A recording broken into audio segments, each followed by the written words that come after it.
Hello students, ये आईयूपीएससी का 8th video है। इसके पहले हम कुछ इंपॉर्टेंट कंपाउंड्स ऑलरेडी देख चुके हैं। ये थर्ड इंपॉर्टेंट कंपाउंड है ईस्टर्स।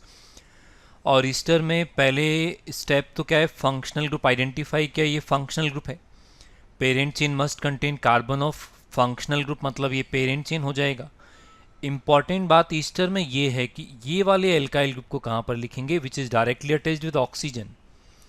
तो बस यही सबसे इंपॉर्टेंट बात है, बाकी तो रूल सारे के सारे सेम रहेंगे। ये वाला जो एल्काइल ग्रुप है ना, which is directly attached with oxygen, ये सबसे पहले लिखा जाता है। सबसे पहले लिखने का मतलब प्रीफिक्स से भी पहले। अभी तक सबसे पहले क्या लिखते थे हम, हर कंपाउंड में प्रीफिक्स लिखते थे, लेकिन ईस्टर में प्रीफिक्स से पहले क्या आता है, एल्काइल ऑफ ईस्टर। फिर प्रीफिक्स के बाद तो नॉर्मली है वर्ड रूट आएगा, वर्ड रूट के बाद प्राइमरी सफिक्स आएगा, उसके बाद क्या आएगा, उसके बाद आएगा सेकेंडरी सफिक्स। अब सेकेंडरी सफिक्स हमें ऑलरेडी मालूम है, ईस्टर में यदि कार्बन को इंक्लूड किया तो O8 यूज़ करते हैं, और यदि कार्बन को इंक्लूड नहीं किया तो हमें कार्बोक्सिलेट यूज़ करना पड़ेगा। बस इतना सा थ्योरी है ईस्टर में। एग्जाम्पल नंबर 1 में चलें तो ये फंक्शनल ग्रुप हो गया, ये पेरेंट चेन हो गया, और सबसे पहले मुझे ऑक्सीजन से अटैच्ड एल्काइल ग्रुप लिखना पड़ेगा। इसका मतलब मैंने लिखा मिथाइल। फिर वर्ड रूट बनेगा तो आएगा मेथ, प्राइमरी सफिक्स एन, और ई एलिमिनेट कर रहा हूँ, 1 नहीं लिखा क्योंकि अंडरस्टूड है, और नाम क्या बन जाएगा, मिथाइल मिथेनोएट। क्लियर है। नेक्स्ट एग्जाम्पल में चलते हैं। नेक्स्ट एग्जाम्पल में ये फंक्शनल ग्रुप, ये करेक्ट पेरेंट चेन, और उसके बाद सबसे पहले क्या लिखना पड़ेगा, ये वाला methyl which is directly attached with oxygen. तो सबसे पहले ये लिखा तो नाम बन गया मिथाइल, 2 कार्बन का वर्ड रूट इथ, प्राइमरी सफिक्स एन, ये एलिमिनेट हो गया, 1 नहीं लिखना है, ज़रूरी नहीं है, O8 तो नाम हो गया मिथाइल इथेनोएट। नेक्स्ट एग्जाम्पल में बात करें, नेक्स्ट एग्जाम्पल में ये रहा फंक्शनल ग्रुप, ये सिलेक्शन ऑफ पेरेंट चेन।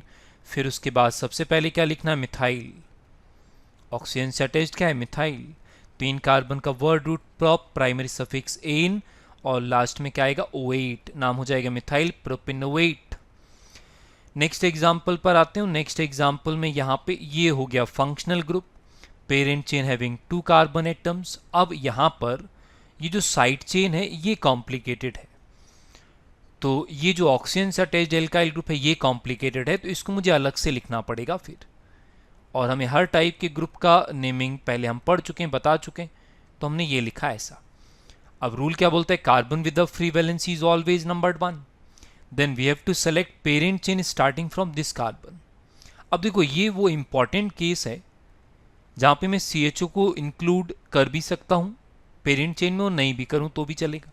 यदि मैंने पेरेंट चेन में इंक्लूड नहीं किया इसके कार्बन को, तो मुझे लिखना पड़ेगा 2 फॉर्माइल, और वर्ड रूट बनेगा इथ, और लास्ट में लगाना पड़ेगा YL क्योंकि एल्काइल ग्रुप है। यदि मैं इसके कार्बन को इंक्लूड करता तो मुझे लिखना पड़ता 3 ऑक्सोप्रोपाइल। ठीक है ना, दोनों करेक्ट हैं, लेकिन हमने बोला था हमारे सिलेबस में फॉर्माइल ज़्यादा यूज़ होता है, इसलिए हमने वो यूज़ किया। तो सबसे पहले मुझे यही नाम लिखना पड़ेगा, तो नाम लिख देते हैं 2 फॉर्माइल इथाइल। ये किसका नाम हो गया, ये एल्काइल ऑफ ईस्टर है which is directly attached with oxygen. Word root बनेगा इथ, प्राइमरी सफिक्स एन, और लास्ट में क्या आएगा, O8, नाम हो जाएगा इथेनोएट। नंबर 5 अच्छा एग्जाम्पल है। नंबर 5 में फंक्शनल ग्रुप देखें तो ये है senior functional group, parent chain must contain carbon of senior functional group, ऐसा नंबरिंग यहाँ पे करना पड़ेगा 1 2 3। अब क्वेश्चन, इसको मैंने इंक्लूड क्यों नहीं किया, तो मैं पहले भी बता चुका हूं कि यदि फंक्शनल ग्रुप साइड चेन में होता है तो उसके कार्बन को इंक्लूड नहीं करते। क्यों, उनके लिए प्रीफिक्स डिफाइंड ही नहीं होते। अब इसका नाम कैसे बनेगा, तो देखो इसका नाम मुझे मालूम है मिथॉक्सी, और ये वाला ग्रुप कौन सा है, कार्बोनाइल, तो कार्बोनाइल में क्या लगा हुआ है, मिथॉक्सी, तो इसका नाम हम बना सकते हैं मिक्स करके। तो हमने लिखा 3, और मिथॉक्सी लगाए किसमें, कार्बोनाइल में, तो 3 मिथॉक्सी कार्बोनाइल इसका नाम हो जाएगा। ठीक, अब वर्ड रूट क्या बनेगा, प्रॉप, प्राइमरी सफिक्स एन, ये एलिमिनेट हो जाता है हर बार क्योंकि O से स्टार्ट हो रहा है, O एक एसिड, ये इसका नाम हो जाएगा। अच्छा, इस बात से कंफ्यूज नहीं होना, इसको इस तरीके से भी लिख सकते हैं 3 मिथॉक्सी फॉर्माइल। भाई फॉर्माइल क्या होता है, फॉर्माइल है CHO, और CHO के H को यदि मैं OCH से रिप्लेस करूंगा तो मिथॉक्सी फॉर्माइल भी तो लिख सकता हूं। तो अच्छा एग्जाम्पल था, ध्यान रखना। नेक्स्ट एग्जाम्पल में बात करें तो ये senior functional group again COH, ये parent chain selection. Numbering easy है, अभी तो 1 2 3 ऐसा आ जाएगा। अब यहाँ पर जो साइड चेन है, ये जो प्रीफिक्स है ये वाला ग्रुप, इसका नाम मुझे लिस्ट से याद रखना पड़ेगा। इसका नाम लिखा जाता है ऐसे, alkanoyl oxy, alkanoyl oxy, इस तरीके से साउंड आता है इसका। और यहाँ पर एल्क है, यहाँ पर एल्क नंबर ऑफ कार्बन के अकॉर्डिंग वर्ड रूट। तो नंबर 3 पे जो है 2 कार्बन वाला है, इसलिए मुझे क्या लिखना पड़ेगा, इथेनॉइल ऑक्सी। इथेनॉइल ऑक्सी इसका हो गया नाम साइड चेन का। वर्ड रूट है 3 कार्बन का prop, primary suffix ane, 1 understood है इसलिए नहीं लिखा, प्रोपेनोइक एसिड ऐसा नाम बन जाएगा। नंबर 7 बढ़िया एग्जाम्पल है, ईस्टर है, यहाँ पर मेन फंक्शनल ग्रुप, लेकिन इंपॉर्टेंट इसलिए है क्योंकि terminal functional group is directly attached with the ring, special case है। पेरेंट चेन मुझे रिंग को मानना पड़ेगा, नंबरिंग वैसे ज़रूरी नहीं है लेकिन 1 मानना पड़ेगा। तो सबसे पहले मुझे क्या लिखना पड़ेगा, मिथाइल। ईस्टर में तो एल्काइल ऑफ ईस्टर ही सबसे पहले आएगा। वर्ड रूट बनेगा रिंग से, साइक्लोहेक्स, प्राइमरी सफिक्स बनेगा रिंग में। और नंबर 1 जो लिखना ज़रूरी नहीं था, अंडरस्टूड है, फिर भी मैंने लिख दिया, कार्बोक्सिलेट ऐसा आएगा। जब हम कार्बन को इंक्लूड नहीं करते तो कार्बोक्सिलिक एसिड, कार्बोक्सिलेट ऐसे ही तो सेकेंडरी सफिक्स यूज़ करते हैं। मैं क्लियर बोल चुका हूँ, ये वाले 1 को लिखना कंपलसरी नहीं था, क्यों, अंडरस्टूड है वो, क्लियर है। नेक्स्ट एग्जाम्पल पे चलते हैं। नेक्स्ट एग्जाम्पल में डिफरेंट फंक्शनल ग्रुप हैं, तो ये हो गया सीनियर फंक्शनल ग्रुप, मतलब ये पूरा का पूरा कहाँ लिखा जाएगा, साइड चेन में लिखा जाएगा। नंबरिंग मेन फंक्शनल ग्रुप के अकॉर्डिंग होगा ऐसे। और स्पेशल केस है क्योंकि main functional group directly attached with the ring. तो सबसे पहले नंबर 2 पे जो आएगा, अभी अभी इसका नाम बताया था, 2 पे क्या है, मिथॉक्सी कार्बोनाइल। मिथॉक्सी कार्बोनाइल ये साइड चेन का नाम हो गया। वर्ड रूट बनेगा साइक्लोब्यूट, प्राइमरी सफिक्स एन, और नंबर 1 अंडरस्टूड है वैसे तो, लेकिन फिर भी लिख दिया, कार्बोक्सिलिक एसिड ऐसा लिखने में आएगा इसका नाम। तो इस तरीके से ईस्टर्स का नेमिंग किया जा सकता है। ठीक, हम नेक्स्ट इंपॉर्टेंट कंपाउंड पर आए तो next important compounds are acid anhydrides. Anhydride का मीनिंग ही होता है ऐसे कंपाउंड जो वाटर मॉलिक्यूल निकालने के बाद बनते हो, और एसिड एनहाइड्राइड मतलब एसिड के मॉलिक्यूल में से H2 निकालना पड़ेगा। और देखो ये अंडरस्टूड है कि हमेशा 2 मॉलिक्यूल में से वाटर मॉलिक्यूल निकालते हैं तब एनहाइड्राइड बनता है। तो ये H2 यदि मैंने निकाला तो रिमेनिंग पोर्शन को ऐड करूंगा तो ये क्या बनेगा, ये बनेगा एनहाइड्राइड। और इसका नाम लिखने का तरीका क्या है, देखना, name of the acid used हमें लिखना पड़ेगा पहले, name of the acid used plus use anhydride, naming complete हो जाएगा। कितना आसान। अब एनहाइड्राइड जब लिखा रहेगा तो हमें एसिड का पता कैसे लगेगा, तो इस वाले पोर्शन में OH लगा देना, या तो फिर इस वाले पोर्शन में OH लगा देना, दोनों से हमें क्या है एसिड मालूम चल जाएगा। जैसे इस वाले पोर्शन में OH लगाऊंगा, देखो इस एसिड का नाम लिख लेंगे और लास्ट में क्या लगा देंगे, एनहाइड्राइड। एग्जाम्पल में ट्राई कर लेते हैं, जैसे यहाँ पर इस वाले पोर्शन में OH लगा देते हैं, इस वाले पोर्शन में यदि OH लगाएंगे तो क्या बनेगा, CH3CO, और यहाँ पर मैंने क्या लगाना है, OH। तो ये वाले एसिड का नाम क्या है, इथेनोइक एसिड। तो इस एनहाइड्राइड का नाम क्या बन जाएगा, name of the acid used ethanoic. और जहां पर एसिड लिखते हैं बस वहां पे क्या लिखना पड़ेगा, एनहाइड्राइड। देखो ऑब्जर्वेशन बेस्ड है, मैंने डाई नहीं लिखा, डाई अंडरस्टूड है कि इथेनोइक एसिड के ही डबल मॉलिक्यूल यूज हुआ होगा। नेक्स्ट वेरिएशन है ये वाला कंपाउंड, और इसमें क्लियर ऑब्जर्वेशन है कि एसिड डिफरेंट यूज हुआ है, और यदि एसिड डिफरेंट यूज हुआ है इसका मतलब मुझे 2 एसिड के नाम लिखने पड़ेंगे पहले, एक इस वाले पोर्शन से और एक इस वाले पोर्शन से बनाना पड़ेगा। तो एसिड बनाकर देखें, यहां पर बनेगा मिथेनोइक एसिड और यहां पर बनेगा इथेनोइक एसिड। और ये एसिड का नाम लिखना है तो 2 एसिड का नाम लिखना पड़ेगा इन देयर अल्फाबेटिकल ऑर्डर। तो सबसे पहले मुझे क्या लिखना पड़ेगा, इथेनोइक, क्या लिखना पड़ा, इथेनोइक एसिड, फिर लिखना पड़ेगा मिथेनोइक एसिड। अब एसिड के बजाय मुझे क्या लिखना पड़ेगा, एनहाइड्राइड, इसका नाम हो जाएगा। तो यदि डिफरेंट एसिड यूज होते हैं तो हमें दोनों एसिड के नाम लिखने पड़ते हैं, इस तरीके से हो जाएगा काम। यहाँ पर यदि बात करेंगे तो यहाँ पर इस वाले एसिड का नाम लिखना पड़ेगा जिसमें ये वाला क्या आएगा, साइड चेन।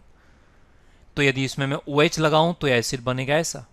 अब इस एसिड का नाम कैसे लिखूंगा, ये तो हम पहले ही बात कर चुके हैं। इस एसिड का नाम क्या बनेगा, 2 मिथाइल प्रोपेनोइक एसिड। और जिसका नाम है 2 मिथाइल प्रोपेनोइक एसिड, तो इस एनहाइड्राइड का नाम क्या हो जाएगा? 2 मिथाइल एसिड का नाम लिखूं पहले, 2 methyl propanoic acid. Propanoic acid लिखता तो एसिड की जगह क्या लिखता? एनहाइड्राइड। इसका नाम हो जाएगा, कितना आसान। नेक्स्ट एग्जाम्पल में बात करते हैं, इस बार थोड़ा कॉम्प्लिकेटेड है। कॉम्प्लिकेटेड है तो एसिड का पता कैसे लगाएं? तो ये वाले पोर्शन को कट कर दो और यहाँ पर OH लगा लो, देखो एसिड का काम हो जाएगा। और इसका नाम यदि लिखूंगा तो इसका नाम लिखने के लिए मुझे पेरेंट चेन सेलेक्ट करना पड़ेगा, और पेरेंट चेन कितने कार्बन का आएगा? 4। और डाइओइक एसिड लिखना पड़ेगा, तो मैं नाम लिखूं तो क्या नाम बनेगा? ब्यूटेन 1,4। डाइओइक एसिड, तो एसिड की जगह मुझे क्या लिखना है? एनहाइड्राइड, तो एनहाइड्राइड का नाम हो जाएगा। एनहाइड्राइड की जगह एसिड लिखूंगा तो एसिड का नाम हो जाएगा, और क्या। नेक्स्ट एग्जाम्पल में बात करूं तो यहाँ पर ये ब्रेक किया, OH लगाया, और ये इंपॉर्टेंट है, क्यों? क्योंकि पेरेंट चेन ये स्पेशल केस है, terminal functional group directly attached with the ring. तो नाम लिखने के लिए मुझे वर्डूल लिखना पड़ेगा, साइक्लोहेक्स, प्राइमरी सफिक्स एन। 1 और 2 पे जो है सेकेंडरी सफिक्स में क्या लिखना पड़ेगा? Di carboxylic acid. अब एसिड के बजाय मैं क्या लिख दूं? एनहाइड्राइड लिख दूं, तो एनहाइड्राइड का नाम हो जाएगा। एसिड का नाम लिखना हो तो एनहाइड्राइड की जगह एसिड लिख दो, काम हो जाएगा। नेक्स्ट थोड़ा ट्रिकी है, नंबर 6, बहुत डिफिकल्ट नहीं है, लेकिन ध्यान से देखेंगे तो यहाँ का फंक्शनल ग्रुप एनहाइड्राइड नहीं ईस्टर है, और ईस्टर है तो यहाँ का पेरेंट चेन ये वाला रहेगा। यहाँ पे जो CH3 ये साइड चेन रहेगा, और ये जो है साइड में ऑक्सीजन से अटैच्ड, उसको यदि मैं अलग से लिखूं तो इसका नाम अलग से बनाना पड़ेगा, और इसका नाम क्या बनेगा? 1-क्लोरोइथाइल। 1-क्लोरोइथाइल ऐसा नाम बनेगा। अब ये सबसे पहले लिखना पड़ेगा मुझे, तो मुझे क्या लिखना पड़ेगा? 1-क्लोरोइथाइल, ये है alkyl of Easter which is directly attached with oxygen. फिर आएगा प्रीफिक्स नंबर 2 पर, क्या आएगा? नंबर 2 पर आएगा मिथाइल, ये प्रीफिक्स आया। 3 कार्बन के लिए वर्ड रूट आएगा प्रॉप, प्राइमरी सफिक्स एन, ये एलिमिनेट कर दिया, और हमने क्या लिख दिया? O8। तो इस तरीके से हम एनहाइड्राइड का भी नेमिंग कर सकते हैं। ये सेकेंड इंपॉर्टेंट कंपाउंड था। नेक्स्ट इंपॉर्टेंट कंपाउंड पर आते हैं, एमीन्स। बहुत इंपॉर्टेंट नहीं है, लेकिन वेरिएशन देखना पड़ेगा, और अभी तो नहीं, लेकिन ये कॉमन नेमिंग में आएगा। जब नाइट्रोजन पे 2 हाइड्रोजन होते हैं तो इसको हम क्या स्टडी करते हैं? Primary amine. 1 हाइड्रोजन रहेगा तो सेकेंडरी एमीन, और नाइट्रोजन पे यदि 1 भी हाइड्रोजन नहीं रहेगा तो that is called tertiary amine. लेकिन ये कॉमन नेमिंग का है, आगे एक्सप्लेन कर देंगे। ध्यान से देखेंगे तो ध्यान से देखो, तीनों के केस में हमने प्रीफिक्स में क्या लिखा है? अमाइनो, और सेकेंडरी सफिक्स में क्या लिखा है? अमीन। मतलब ये तो फिक्स है, लेकिन क्वेश्चन ये इस एल्काइल ग्रुप का क्या, जो यहां पर जो एक्स्ट्रा आ गया, इनका क्या करेंगे हम? तो देखो, इतना सारा याद करो या तो एक लाइन याद रखो। नाइट्रोजन पे यदि हाइड्रोजन की प्लेस पर कोई ग्रुप आ जाता है तो that group always considered as prefix, और write that group in prefix like an alkyl. Prefix का मतलब पहले लिखा जाने वाला। तो यहां पर देखो, ये एन एल्काइल प्रीफिक्स में लिखा, प्रीफिक्स मतलब पहले लिखा। यहां पर 2 ग्रुप हैं तो एन एल्काइल डैश लिखा हुआ है अल्फाबेटिकल ऑर्डर में। सिमिलर होते तो एन डाई एल्काइल लिखा होता। अब यदि मैं फंक्शनल ग्रुप को सेकेंडरी सफिक्स में लिखूंगा तो मैंने बोला ना, एन एल्काइल प्रीफिक्स में लिखना पड़ेगा, और प्रीफिक्स कहाँ आता है? वर्ड रूट के भी पहले। एन एल्काइल डैश प्रीफिक्स में वर्ड रूट के ही पहले आएगा, और सेकेंडरी सफिक्स में क्या लिखना पड़ेगा मुझे? एमीन। क्लियर है? एक काम करते हैं, एग्जाम्पल में ट्राई करके बताते हैं। नंबर 1 एग्जाम्पल देखते हैं। नंबर 1 एग्जाम्पल में this is correct parent chain, numbering की ज़रूरत नहीं है, 1 और 2 ऐसा नंबरिंग हो जाएगा। और यहाँ पर यदि मैं नाम लिखूंगा तो मैंने लिखा वर्ड रूट, क्योंकि प्रीफिक्स तो है नहीं। प्राइमरी सफिक्स आएगा एन, ये एलिमिनेट कर रहा हूँ, और 1 भी नहीं लिख रहा, क्यों? क्योंकि मैंने ए से स्टार्ट होने वाला सेकेंडरी सफिक्स लिखा है। और ध्यान से देखना, ये क्या नाम हो गया? इथेनामीन। अब नया डाउट आता है लोगों को, क्या हम इसको एमाइनो इथेन लिख सकते हैं क्या? नई बात सुना, एमाइनो इथेन लिख सकते हैं क्या? देखो, दोनों में डिफरेंस एक्चुअली है क्या। इस वाले केस में मैंने फंक्शनल ग्रुप को कहां पर लिखा है? फंक्शनल ग्रुप को मैंने लिखा है इन सेकेंडरी सफिक्स, लिखा है एमीन सेकेंडरी सफिक्स है ना। और इसमें मैंने कहा लिखा है फंक्शनल ग्रुप, लिखा है मैंने कहां पर? इन प्रीफिक्स। अब तुम खुद सोच कर देखो which one is better, rules के अकॉर्डिंग क्या बेटर है। रूल ये कहता है कि फंक्शनल ग्रुप को हमेशा सेकेंडरी सफिक्स में लिखा जाता है, इसका मतलब ये है ओनली करेक्ट चॉइस। फिर भी मैं फर्स्ट सेकंड लिख देता हूँ, क्योंकि ऑब्जेक्टिव में ऐसा हो सकता है कि यदि फर्स्ट वाला चॉइस नहीं रहेगा तो मजबूरी में मुझे सेकंड वाला ऑप्शन टिक करना पड़ता है। लेकिन यदि कहीं लिख कर आने वाली बात है तो ethanamine is only correct name for this compound. Clear है? सेकेंड एग्जाम्पल में बात करते हैं, this is correct parent chain, numbering for lowest locant number, ऐसा करना पड़ेगा। और इसका नाम बनाऊंगा तो मैं तो देखो डायरेक्ट तो मैं पहले तो मैं फर्स्ट चॉइस ही लिखूंगा, और फर्स्ट चॉइस क्या है, word root but primary suffix ane, और नंबर 2 पर क्या आएगा, एमीन। फर्स्ट चॉइस का मतलब मैं फंक्शनल ग्रुप को सेकेंडरी सफिक्स में ही लिखना प्रिफर करूंगा। हाँ, यदि ये वाला ऑप्शन नहीं है तो फिर मैं सेकेंड चॉइस पे जा सकता हूँ, और सेकेंड चॉइस में मुझे एमाइनो लिखना पड़ेगा, तो 2 पे मुझे क्या लिखना पड़ेगा, 2 एमाइनो। वर्ड रूट बनेगा क्या, ब्यूट, प्राइमरी सफिक्स क्या बनेगा, एन, और नेमिंग हो जाएगा 2 एमाइनो ब्यूटेन। नेक्स्ट एग्जाम्पल में बात करें तो यहाँ पर सेकेंड एमीन वाला केस है, और ये जो मिथाइल है ये प्रीफिक्स में लिखना पड़ेगा मुझे एन एल्काइल बोलकर, और मैं ऑब्वियसली फर्स्ट चॉइस ही पहले लिख रहा हूँ। फर्स्ट चॉइस मतलब सीरियल नंबर वाला नहीं, प्रायोरिटी वाला। और फर्स्ट चॉइस बोलने का मतलब मैं फंक्शनल ग्रुप को कहाँ पे लिखूंगा, सेकेंडरी सफिक्स में लिखूंगा।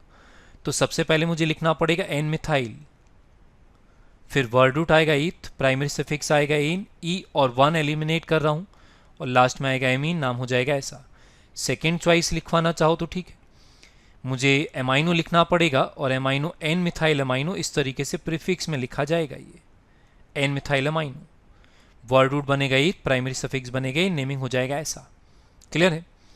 नंबर 4 एग्जाम्पल में बात कर लेते हैं। नंबर 4 एग्जाम्पल टर्शरी एमीन वाला केस है, और नंबरिंग का ध्यान रखना क्योंकि अंडरस्टूड नहीं है इस बार, नंबर 2 पर है तो ऐसा लिखना पड़ेगा। अब यदि मैं यहाँ पे फर्स्ट चॉइस लिखता हूँ तो 1 मिनट को फर्स्ट चॉइस लिख कर बताऊँ। फर्स्ट चॉइस का मतलब मुझे एन पर पहले इथाइल लिखना पड़ेगा अल्फ़ाबेटिकल ऑर्डर में, फिर मुझे एन पे मिथाइल लिखना पड़ेगा, ये हो गया प्रीफिक्स।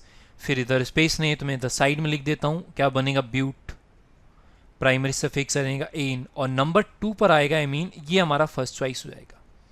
यदि तुम इसमें मुझे सेकेंड चॉइस लिखवाना चाहते हो तो सेकेंड चॉइस में मैं क्या करूँगा, बस एमाइनो को पहले लिख दूँ। तो कैसे लिखूँगा, एन इथाइल, एन मिथाइल, और मुझे क्या लिखना पड़ेगा, एमाइनो, ये पूरा प्रीफिक्स में आ गया। फिर वहाँ स्पेस नहीं इसलिए मैं यहाँ पर लिख देता हूँ, और यहाँ पर क्या आएगा, वर्ड रूट ब्यूट, और प्राइमरी सफिक्स आएगा, नेमिंग हो जाएगा ऐसे। क्लियर है? और देखो जो हमने यहाँ पर सीखा वो हर फंक्शनल ग्रुप में एप्लीकेबल है। अब जैसे यहाँ पर देखो, यहाँ का फंक्शनल ग्रुप कौन सा है, एमाइड, और एमाइड में भी नाइट्रोजन पर H की जगह पे क्या आ गया है, क्लोरीन और ब्रोमीन। तो बिल्कुल वही करेंगे कि H की जगह पर जो आता है उसको हम प्रीफिक्स में लिख देंगे N bromo, N chloro, alphabetical order में लिखा हूँ। वर्ड रूट बनेगा ईथ, प्राइमरी सफिक्स एन, ये एलिमिनेट हो गया है और मैंने लिख दिया एमाइड, नाम हो जाएगा ऐसा। ये नंबर 6 सबसे अच्छे एग्जाम्पल्स में से एक है, ऑब्जर्वेशन बेस्ड है, ज़रा ध्यान से देखना, बहुत सारे वेरिएशंस मिलेंगे तुम्हें इसमें, नया तरीका भी सीखेंगे।